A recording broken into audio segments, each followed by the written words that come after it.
In today's video, I'm going to show you how to remove a range hood and install a microwave range hood combination.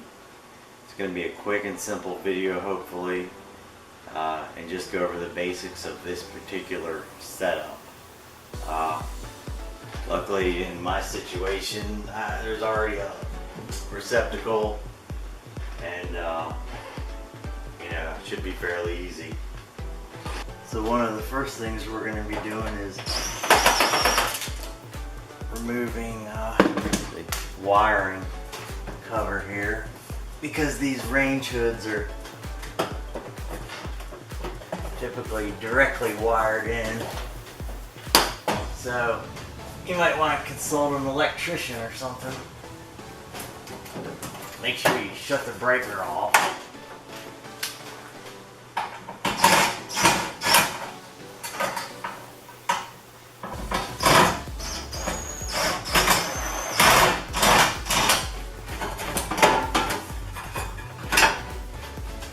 Alright, so yeah, you've got your cover, and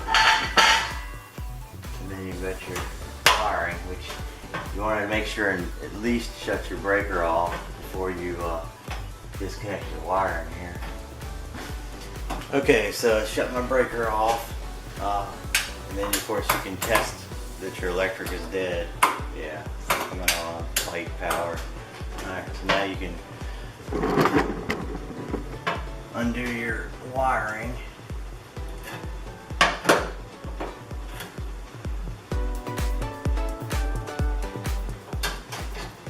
Which is fairly simple.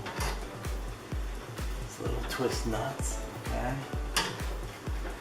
Then your... Alright, so after you get your wiring undone, okay, it's all.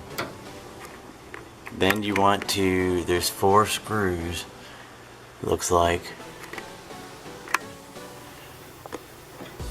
We got 1, 2, 3, 4, and basically you just loosen those up and this whole hood should pop right off. It's fairly simple to hook up and to disconnect, so let's take those out.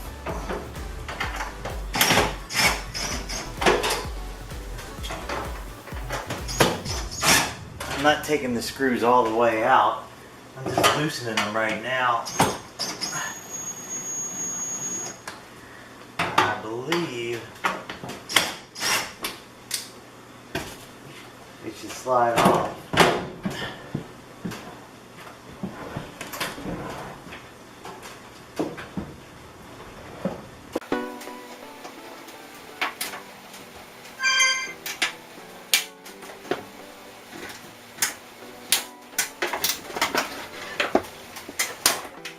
That wasn't the most elegant way to do that, but the wire nuts through, and there we go.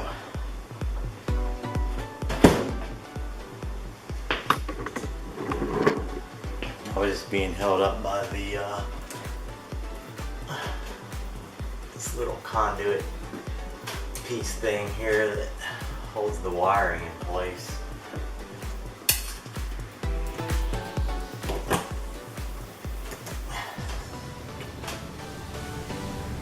Snipping it off would have been the better thing to do. What we're probably going to do with this is just electrical tape it off and slide it up in the wall here, because we won't need this direct wiring anymore. The microwave has a regular receptacle plug. Alright, so I got the bracket, and you want to get it level. And in this case, I don't have studs, so I put an anchor up. Here's your bracket.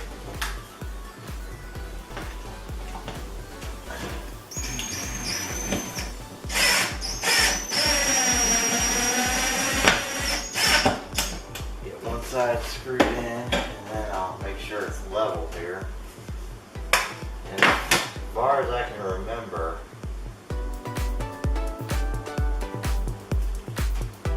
you want this to fit fairly flush on the top of your bottom cabinet here.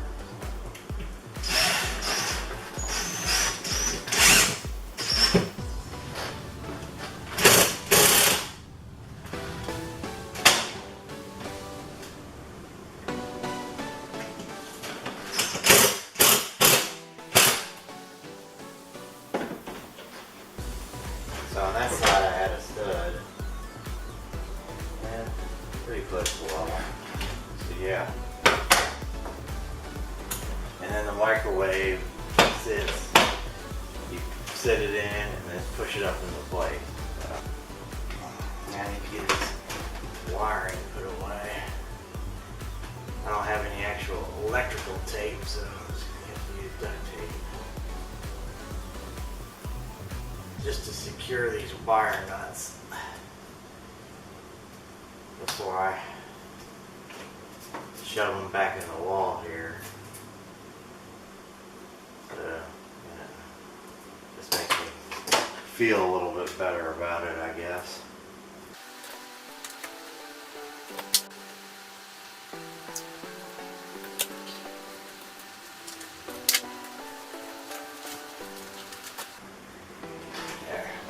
Still accessible if I get to it.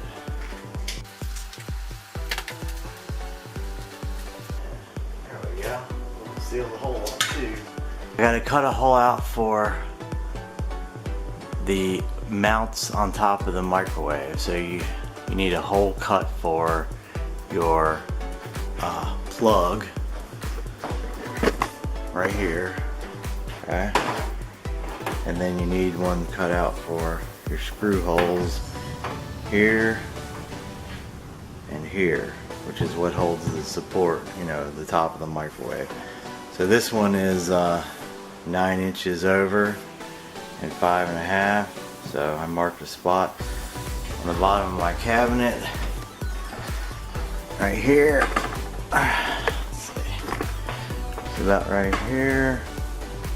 9 inches and 5 over, and then I'm going to need to mark similar holes for the two screw supports, and then you bring your screw through the top of your cabinet into the microwave.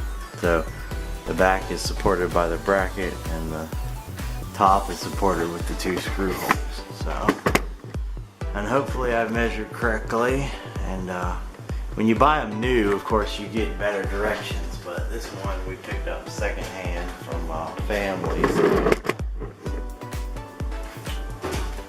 and I'm using a 1-inch bit here, which hopefully is going to be big enough for the plug head to go through. If not, I'll drill it out a little bigger.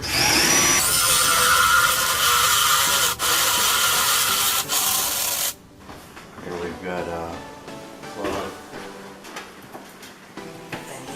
This one's a little too thick. I need to cut it out a little bigger.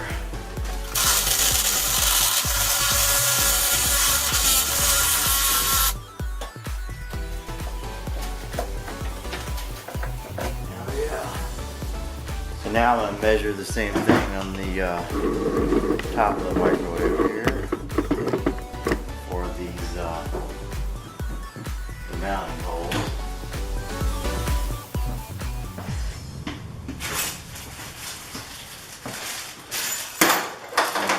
Hopefully you'll have the screws, but yeah, it goes like this, see?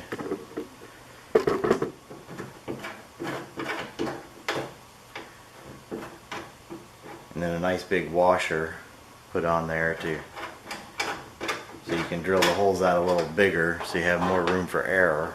So you use a 3/4 or 1-inch bit, maybe not quite that big, but you know, so you don't have to have it lined up perfectly right. You have room for play, and then you have a washer on there. So this one from the back is going to be maybe 10 1/4, and the side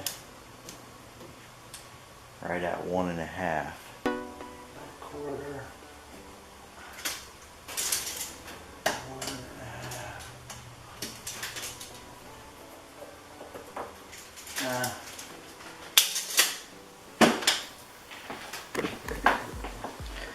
That hopefully is about right there where I marked it. Right here, which will line up with that one. So the other side, we got the same thing, about 10 1/8 or 10 1/4, 10 1/8, right about 3 and 1/16.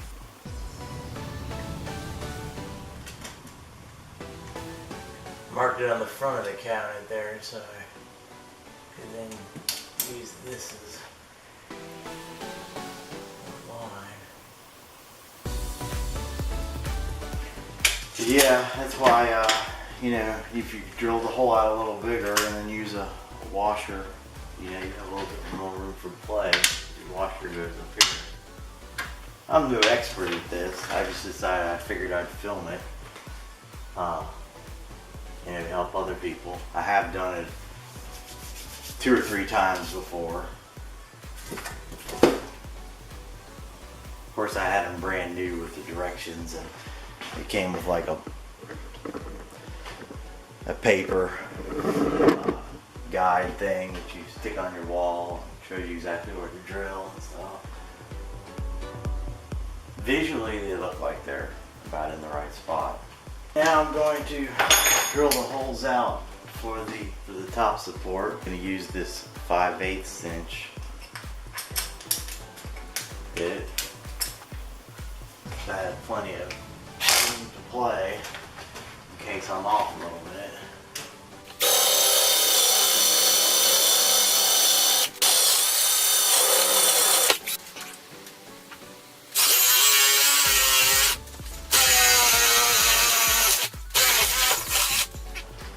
It's not the drill, it's the bit is shot. It's old. Give it a test fit. These washers here I'm going to use for the top. So since I drilled the holes out extra big, these will go right like this. I don't know if I can do this by myself, but we will find out. Luckily, these things are not that heavy, just bulky as hell.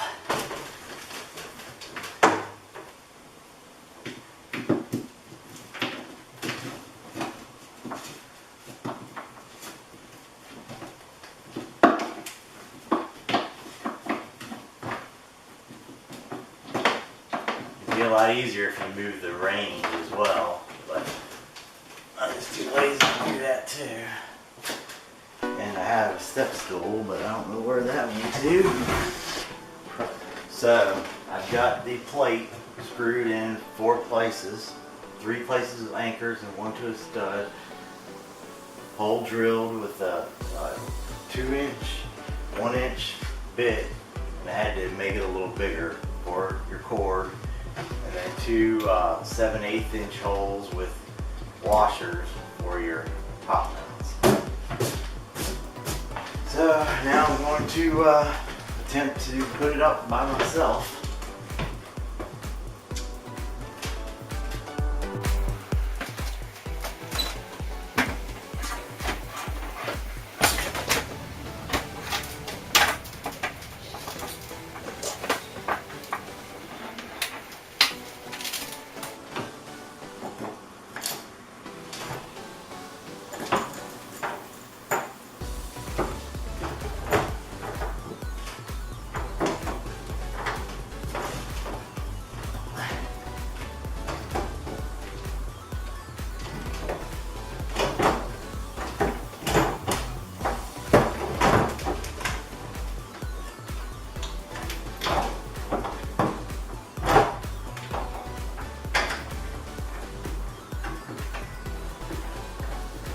Far so good. A little sketchy there at first.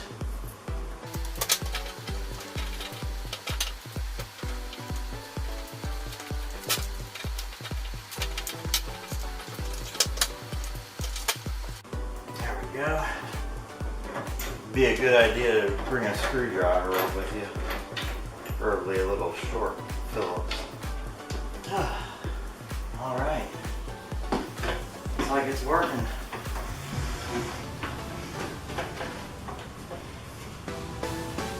Yep, tucked in place on the plate. Top screws are holding.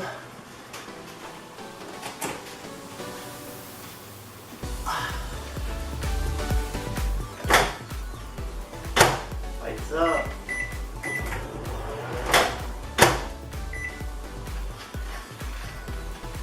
Amazingly easy. Other than the lifting it up and having to put my foot up here. But you know. One thing I would suggest is if you can drill from the top down so you don't tear up your cabinet so much. Like I say, I've got these big washers on there, but as you can see, kind of tore the top of the cabinet up on both sides a little bit. Kind of weakened the structural integrity. And then there's my hole there, but it's done in place. Just got to tighten the screws up and good to go. And here's the finished job.